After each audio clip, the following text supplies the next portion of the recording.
Hey everybody, it's Neil and we are in the shop today and we have this key holder that we want to install. I'll show you guys what it is. We always have lots of different vehicles coming around here and stuff, and so we wanted to have something just somewhere to keep it all so it just stays nice and neat. And it's not something we needed to secure because it's it's our shop. So we got this little key holder here. So look at this one here. We got Home Sweet Home. Make it nice and homely for us. And so it's got a little latch on the side and we can open it up here and I'll show you guys it. And it's got a bunch of hooks for hanging the keys on. So how cool is that?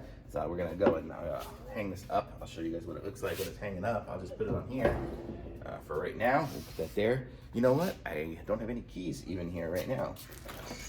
There's nothing in here, but I'll show you, give you guys the idea of it. Wait, actually I do have keys. Where's my...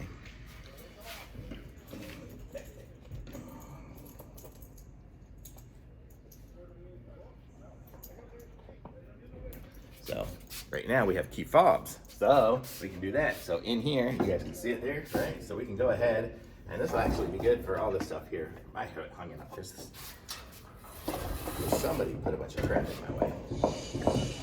Okay, but here we go. So we can put the key fobs in there and line them up and have keys and key fobs. We can hang a garage door if we want, whatever we want in there, and have it sitting up there. So it's kind of a cool little idea for our keys. I'll definitely attach it a little better and I'll attach it higher up, but where it's going, it's gonna be actually in the shop area. But this is it here. We definitely have a nice shop. You can see it's designed nice. So this kind of is a homely feel. So that's why I like this design. But thumbs up, very nice for keys. You can put it by your door or whatever, and you can have your keys hanging up in it, make it easy to get. And then when it's closed, you don't have to see all those unsightly keys all around. So thumbs up, very nice.